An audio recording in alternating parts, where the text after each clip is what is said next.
வணக்கம், welcome to my channel to C Usha. இன்னைக்கு நம்ம பார்க்க போறது அதிக புரத சத்து நிறைந்த ஒரு சுண்டல் வெரைட்டி. எப்படி செய்யறதுன்னு பார்த்தலாமா? அதுக்கு முன்னாடி இது வரைக்கும் நீங்க சப்ஸ்கிரைப் பண்ணலாம். பக்கத்துல இருக்க பெல் ஐகானையும் அழுத்திட்டுங்க. ஃபர்ஸ்ட் ஒரு கிண்ணத்துல 3 டேபிள் ஸ்பூன் அளவுக்கு ராஜ்மாவை சேர்த்துக்கலாம்.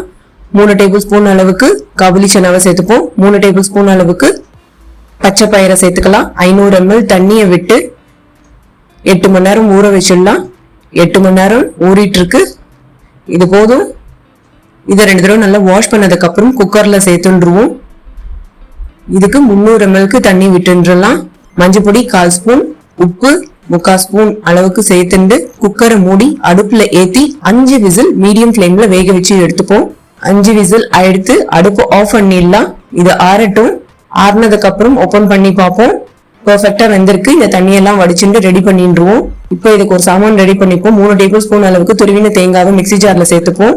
1 ஸ்பூன் அளவுக்கு இஞ்சியை சேர்த்துக்கலாம். 3 பச்சை மிளகாய் சேர்த்துட்டு நைஸா அரைச்சி எடுத்துன்னு வந்துடும். அரைச்சின்னு வந்தது இப்படி இருக்கும். இப்போ அடுப்புல கடாய் வச்சுட்டு 1 டேபிள் ஸ்பூன் அளவுக்கு எண்ணெய் விட்டுப்போம். 1 ஸ்பூன் உளுத்தம்பருப்பு, 1/2 ஸ்பூன் கடுகு, 1/2 ஸ்பூன் சீரகம், 1/4 ஸ்பூனுக்கு பெருங்காய பொடியை சேர்த்துப்போம்.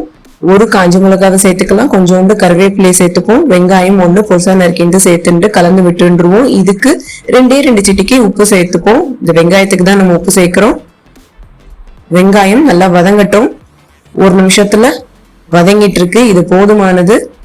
இப்போ வேக வச்ச சுண்டலை சேர்த்துலாம். எல்லாத்தையும் கலந்து விட்டுருவோம். இதுக்கு அரைச்சி வச்ச தேங்காவை சேர்த்துருவோம்.